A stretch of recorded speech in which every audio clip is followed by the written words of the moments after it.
She was caught sneaking into her ex's house late at night, swearing she was visiting her grandma, but I saw her cheating online. I was sitting in my car at the end of his street, engine off, hands clamped so tight around the steering wheel that my knuckles hurt. The glow from my phone screen lit up the inside of the car in that ugly blue way as I watched her little location on Find My settle exactly over his address. A minute later, I saw her in real life. Same hoodie I'd watched her put on in our hallway 20 minutes earlier, walking quickly down the sidewalk, head down, hair in that messy bun she always throws it into when she's just running out for a bit. She paused at his gate, looked around like she knew she shouldn't be there, then slipped through and disappeared around the side of his house. My heart was pounding so hard I could feel it in my throat. I lowered myself further in the seat, partly so she wouldn't see me, mostly because I suddenly felt like I might throw up. It was 11:47 p.m. on a Thursday. Not a special day, not an anniversary, just a normal work night where she was supposed to be checking in on Grandma because she hasn't been feeling great. That's literally what she said when she grabbed her keys, that she needed to go drop off some soup and help her grandmother with tech stuff because the old iPad was being weird again. The lie was so specific and mundane that if I hadn't already known, I might have believed it. But I didn't know. Because 2 nights earlier, I'd been sitting on our couch with her laptop in my lap, staring at a chat window full of messages between her and her ex. Messages that were a lot more than catching up. We've been together 5 years. I'm 30M, she's 28F. I'll call her Lily. I'm writing this on a throwaway because some of our friends lurk on Reddit and the last thing I need is this showing up in a group chat with OMG, is this you? Attached. We met pretty boringly, to be honest. Shared friends, house party, too many cheap ciders, sitting on someone's balcony talking about how we both hated small talk. She was the loudest person in the room when she wanted to be, and then suddenly very quiet and intense when it got just the two of us. We did the standard progression. Dating, weekends together, then, it's stupid paying 2 rents, so we moved in. I honestly thought we were decent together. Not perfect, but solid. I knew about her ex from pretty early on. His name's Kyle. They dated from 19 to 24. Did the whole on again, off again, break up and then sleep together anyway thing. When she talked about him, it was always like, he was such a toxic idiot. I can't believe I put up with that for so long. She painted herself as the one who eventually woke up and left. I never got the sense she missed him in a romantic way. If anything, she sounded embarrassed she'd ever loved him. The first time I saw his name in real life was on her phone about a year ago. A notification popped up. Kyle, hey, long time, how have you been? She rolled her eyes and showed it to me herself. Look who crawled out of the woodwork, she said. I swear he has a radar for when my life is peaceful. What are you going to say? I asked. Probably nothing, she said, and locked the screen. I don't need that chaos. I remember feeling weirdly proud. Like, my girlfriend has boundaries and self-respect and all that. A few days later, I saw his name again on her screen. This time she wasn't showing me, and the message preview was gone because she'd turned those off for privacy at work.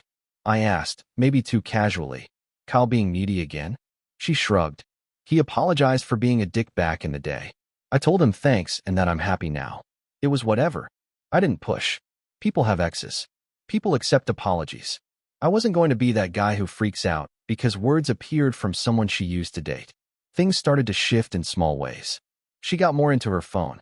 We'd be watching something and I'd glance over and she'd be fully sucked into her screen, typing, smiling a little. When I'd ask what was funny, she'd just say, work group chat, or memes. She started going to bed after me more often, staying in the living room with her laptop, catching up on emails, or looking at recipe blogs. One night, I woke up at like 1:30 a.m. to pee and the light from the living room was still on. I walked out and saw her on the couch, laptop open, headphones in, the glow of the screen lighting her face. You okay? I asked, half asleep. She jumped. Actually jumped. Then she plastered on a smile. Yeah, just can't sleep. Watching YouTube rabbit holes. Go back to bed. Again, I didn't push. I make it sound, typing this, like I was completely oblivious. But it's more that every weird little thing had a plausible explanation. None of them felt like smoking guns. The grandma visits started slowly. Her grandmother actually does live across town, like a 25-minute drive, and she's had some health issues this year. So at first it made total sense. Gran's been lonely since the fall, she said.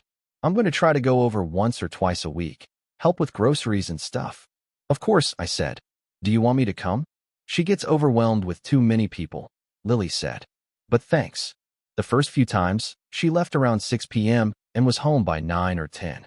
She'd tell me about how her grandma complained about the neighbors, or how she'd finally shown her how to use FaceTime without calling random numbers.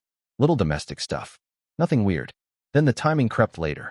I'm going after dinner this time, she said one Thursday. Grabbing her keys at 9:30 p.m., Gran called and said her TV remote died and she can't figure it out. I'll be quick. She couldn't wait until tomorrow? I asked. She gets anxious when stuff stops working, Lily said. I wouldn't be able to sleep knowing she's panicking. Hard to argue with that without sounding like a jerk. She was gone until 1 a.m. that night. When she came back, I was half asleep. She smelled like cigarette smoke, even though neither she nor her grandma smokes. She said the neighbor had been smoking when she left the building, and it must have clung to her clothes. The next week, same pattern, late night, Gran run. Back hours later, weird smell, slightly dazed expression like she'd been somewhere too loud or too bright. That's when I checked Find My for the first time. We'd turned location sharing on ages ago when she drove solo up the coast to see a friend, and I was being paranoid about the highways. We just never turned it off. I was lying in bed at midnight, staring at the ceiling, her side empty, and I thought, I'm being crazy. I'm being crazy. Just check so you can shut your brain up. Hurt was not at her grandma's address. Heard it was across town at an address I recognized from an old story, Kyle Street. My stomach just dropped. I zoomed in to be sure. The blue dot was sitting right over his number on the map. No movement. I stared at it for a full 5 minutes, hoping it would glitch and jump somewhere else. It didn't. I didn't confront her that night. I wish I could say I stormed over there or even texted something, but I froze. Some part of me went into denial mode instantly. Maybe he moved and just happens to live near her grand now. Maybe Apple Maps is wrong. Maybe she's dropping off something for him. When she came home around 1:30, I pretended to be asleep. She slid into bed quietly, but I could feel that her heart was beating fast. The next morning over coffee, I said, as casually as I could, "How's your grandma?" She yawned. "Still old," she said with a smile. "Remote crisis averted." She asked about you. "Yeah," I said. My chest felt tight. "Where does she live again?" She blinked. "You know this," she said. And she recited the same address she's always given, which did not match the dot I'd seen. From that point, every weird thing felt like another brick on my chest. The late-night texts. The laugh she'd give to her phone and then lock it when I walked in. The way she'd tilt her screen away without thinking. 2 nights before the hotel stakeout, I was working from home at the kitchen table, and she was on the couch with her laptop. She got up to take a shower and left it open, which she never does anymore. I wasn't planning to look. I honestly wasn't. I was in the middle of answering an email when I heard the familiar bing sound from her laptop. A notification popped up in the corner from an app one didn't recognize, some chat platform I'd never seen her use. The preview said, "Kyle, wish you were here instead of him." My brain went cold. I tried to ignore it, stared hard at my own screen. Then another one popped up. "Kyle, last night was all I've been thinking about." Before I knew what I was doing, I'd slid into her spot on the couch and nudged the trackpad to wake her laptop properly. The chat window was open behind her browser. It wasn't just a couple of flirty messages. It was a whole conversation thread going back months. I scrolled. At first, it was, like she'd said, apologies. Him admitting he'd been selfish. Her saying she appreciated he owned up to it, but she'd moved on. Then it gradually turned. "Kyle, remember when we used to stay up until sunrise just talking?" "Lily, yeah. I remember a lot of stuff I probably shouldn't face with tears of joy." "Kyle, like that time at my old place when we couldn't even make it to the bedroom?" "Lily, shut up, grinning face with sweat, you're gonna get me in trouble." It just kept going. Compliments about how she looked these days. Jokes about upgrading from him to me. Then more explicit things, nothing I want to type out again, but you can imagine the direction. References to specific nights she'd been at grandma's, with timestamps to match. At one point, "Lily, I can't stay long tonight. He's going to get suspicious." "Kyle, we'll make it worth it." Another, "Kyle, your little cover story about visiting your gran is kinda genius tbh." "Lily, don't say that here, you'll jinx it." My hands were shaking. My stomach felt like someone had dropped it out of a moving car. I kept scrolling even though every message hurt more. It was like poking a bruise. I wanted to stop, but I also needed to know exactly how bad it was so I couldn't be talked out of it later. Lily came out of the shower humming to herself, towel around her hair. She saw me on the couch and froze. Her eyes went straight to the screen. "What are you doing?" she asked, and all the color drained from her face at the same time. My voice came out scratchy. "Your laptop pinged," I said. I saw his name. "I thought you didn't talk like that anymore." She started babbling instantly. "It's not what it looks like," she said, taking a step closer. "That line should really come with a laugh track," I said. She grabbed for the laptop, but I held on to it. Her hand hovered there for a second, then dropped. "Okay," she said. "Fine. Yes, we've been talking. It's just stupid flirting. I haven't done anything." "I can't stay long tonight" is not stupid flirting, I said. "That's logistics." She bit her lip so hard I thought she might draw blood. "We just met up a couple of times," she admitted. "He's going through stuff too. It was just hanging out." "You're blowing this up." "If it's just hanging out," I said, pointing at the messages, "why the need for cover stories? Why lie about visiting your grandma? Why not just say, hey, I'm getting coffee with an old friend?" She didn't have an answer for that. Or she didn't have one that would make me feel less insane. Anyway, we fought. For hours. Voices raised, then lowered when the neighbors thumped the wall. Tears, accusations, deflections. She kept trying to minimize it, shifting from "nothing happened" to "okay, something happened, but it wasn't serious," to "we only kissed," to "it wasn't like we actually slept together" in like 30 minutes. It was online mostly, she kept saying. It was just texts. I was bored. I wanted attention. "It's not like I planned anything." "You planned enough to sneak out under a lie," I said. "You planned enough to set up a whole second life on your phone." At some point I said, "If you want to be with him, just go. Don't string me along while you test drive your ex." She swore up and down that she didn't want him, that it was about closure and nostalgia and feeling wanted, and a bunch of other therapy words that sound good but don't undo what I'd read. By 2 a.m. we were both exhausted. She said she'd block him. She grabbed her phone, went through the motions, blocked chat app, blocked his number, unfollowed him on socials. She cried, saying, "I'm so sorry. I hate that I hurt you. I hate myself." I didn't sleep at all that night. The next day, she was overly affectionate, making my coffee exactly how I like it, texting me little hearts during work, offering to pick me up from the office. Guilt mode. I didn't know whether to lean into it or push her away. I did a weird mix of both. That brings us back to the Thursday night grandma visit. She came into the living room around 9:20, phone in hand, shoes already on. "Gran called," she said, slightly out of breath. "She's freaking out about her heater making noises. I'm going to go check on it. I'll be back soon, okay?" I just looked at her. "You blocked him," I said. Her eyes flashed with something I couldn't quite place. "What does that have to do with my grandma?" she snapped. "Nothing," I said slowly. "Take your time." She kissed my forehead and left. The second the door closed, I opened Find My. Her dot was moving down our street. I watched it turn left, then head not towards her grandma's suburb, but straight towards the part of town where Kyle lived. I sat there for a long minute, my brain doing that stupid bargaining thing again. Maybe she's stopping there to tell him in person it's over. Maybe she forgot she blocked him and wants to say it to his face. And then another thought. Maybe she thinks you're enough of an idiot that she can just keep doing this and talk you out of what you see with your own eyes.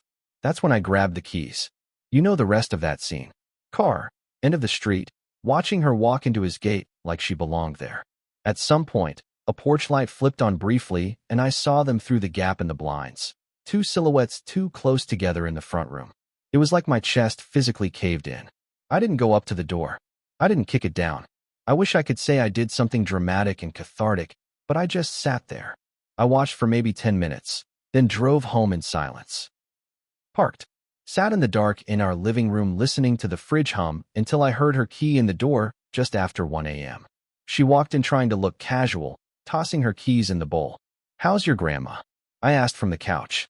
She jumped. "Jesus, you scared me." "She's fine. Heater was being weird, but I fixed it." I stared at her.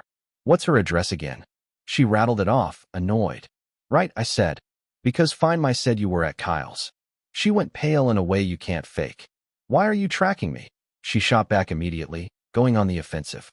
Because you lied to my face 3 nights ago and were still messaging your ex, I said. Because you promised you blocked him and then immediately went to his house under the world's laziest cover story. I'm not Sherlock Holmes, Lily. The app literally shows me a dot. She tried to spin it at first. I stopped by his place on the way home, she said, to tell him to leave me alone. I didn't want to text because I blocked him like you asked. You were there for 2 hours, I said. You think it takes 2 hours to say leave me alone? We fought. Again. This time there was less denial, more crying. Eventually she admitted they'd hooked up before, that the messages I'd seen weren't leading to nothing, that she'd gone there that night because it's hard for me to let go of things, and she wanted one last conversation. One last conversation that required you to lie about visiting your grandma and go over at midnight. I asked. She just sobbed harder. I wish I could say there was a clean resolution, that I dumped her on the spot, or that we hugged it out and made a clear choice. The truth is messy, eh? I told her I was done being plan A while she auditioned the past. I said I needed space. I packed a bag while she sat on the edge of the bed crying into her hands. Please don't go, she kept saying.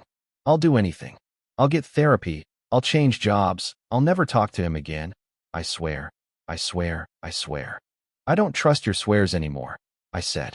I've been staying at my brother's place for about a week now. We've talked a couple of times. Logistics, bills, the cat. She sent long texts and emails trying to explain herself, some of which sound honest, and some of which sound like she's still editing reality to make herself look better even in her own head. I don't know if we're done forever. A big part of me thinks we probably should be. But when you've built 5 years with someone, there's this insane gravitational pull that keeps you from just flipping a switch. What I do know is this. If you feel like something's off, don't gaslight yourself into silence because you don't want to be jealous. My gut was screaming long before the chat logs and the location dot.